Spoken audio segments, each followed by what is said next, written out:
de Acesco, el entrepiso que se adapta a todo tipo de estructura, presenta En la Hora de la Verdad, a través de Radio Red, hoy en la historia.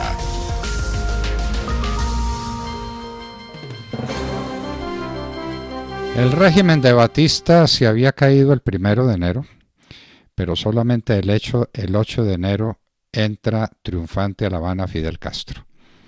Entra en medio de aclamaciones impresionantes. La gente estaba harta de lo que estaba viviendo.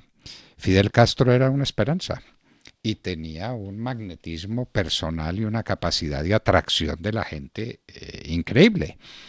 Pues llega triunfante a La Habana con sus tanques de guerra con los que le había quitado a Batista. Entra con su fusil que se hizo famoso, pronuncia unos discursos como todos los discursos de él, ¿no? Los discursos de Fidel Castro fueron de poca sustancia, de larguísima duración, pero magnetizaban a la gente y la gente estuvo pendiente de lo que dijera Fidel Castro el 8 de enero. Digámoslo con franqueza, cuando entró Fidel Castro a La Habana no había hecho ninguna manifestación de comunismo, ninguna. Era comunista su hermano Raúl, pero un comunista, digamos que no era visible. Cienfuegos, que moriría después en muy extrañas circunstancias. A Cienfuegos lo cayeron de un avión muy conveniente para ese efecto, pero Cienfuegos fue grande héroe de los actos de la Sierra Maestra. En la Sierra Maestra se inauguró lo que se llamó el sistema de guerra de guerrillas. Combates grandes contra el ejército de Batista no hubo. Hablan de un enfrentamiento con 6 muertos y hablan de otro enfrentamiento donde pudo haber 40 muertos y nada más.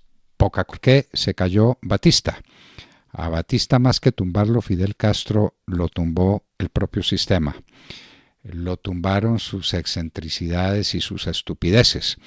Dicen que en medio de la crisis, ya en vísperas del desencadenamiento de estos acontecimientos, pasaba gran parte del día jugando canasta. ¿Recuerdan ese juego de cartas? Bueno, pues Batista era un gran jugador de cartas y un hombre multimillonario. Obviamente de un régimen corrupto, pues tan corrupto o probablemente algo menos corrupto que el de Venezuela ahora, pero Batista era un hombre muy corrupto. El ejército estaba dividido, no tenía moral de combate, era muy superior en tropas y muy superior en algún entrenamiento que era muy poco. El ejército cubano no había combatido. Las tropas de Fidel Castro o las guerrillas de Fidel Castro tampoco. Eran campesinos a los que les daban un fusil y les daban ahí algunas lecciones para saber cómo dispararlo. Y llegaron a hablar en el momento máximo de cálculo de las guerrillas de Fidel Castro de 3.000 hombres. Y 3.000 hombres se toman a un país como Cuba que tenía un ejército superiorísimo. Fulgencio Batista se cayó. Ese régimen se desintegró y la presión de la población era una presión inmensa y la esperanza de que las cosas fueran a cambiar para bien. Fidel Castro entra a La Habana un día como hoy, el 8 de enero, en medio de inmensas expectativas de la gente. Repetimos que no se habían hecho pronunciamientos comunistas, ni se había desatado ese horror que fue el paredón, cuando personajes como el Che Guevara se dedican a fusilar a la gente, o porque era de Batista, o porque parecía ser de Batista, o porque había puesto un grafiti en la pared. Por cualquier cosa, el Che Guevara los mandaba a matar desde el cuartel de la Cabaña, y estos fueron decenas y centenares de personas que ya pusieron al mundo sobre aviso.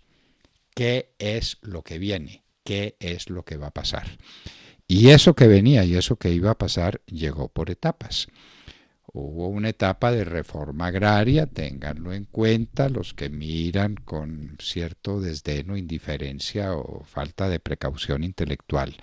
El famoso acuerdo entre las FARC y el gobierno de Santos, es decir, las FARC con ellas mismas o Santos con él mismo, que era su apéndice de las FARC. Su capítulo sobre la reforma agraria. y con los elementos ecológicos para justificar las expropiaciones de bienes. Los resultados finales se conocen. Cuba era el principal productor de azúcar del mundo, llegó a producir más de 10 millones de toneladas por año y está produciendo 600 o 700 mil, lo que queda, lo que salió de ese naufragio de una reforma agraria que no sirvió para nada, para nada. El pueblo cubano desde entonces no ha visto sino miseria, cartillas de racionamiento, prostitución de las niñas que tienen que ir a los hoteles lujosos de Varadero para ganar en una noche mucho más de lo que gana su padre en todo un mes de trabajo. Esa es la depredación moral. Política, no hay partidos políticos, olvídese que usted puede armar un partido político y hacer proselitismo político, olvídese de que puede tener un medio de comunicación independiente, ninguno, porque un régimen comunista es un régimen que cierra totalmente las posibilidades de expresión de la gente. Ni expresión, ni política, ni comida, ni producción, nada.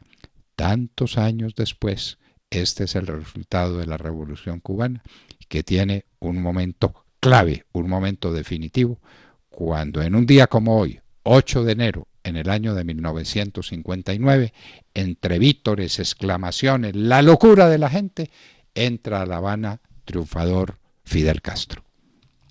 La historia en la hora de la verdad, 9 de la mañana, 1 minuto.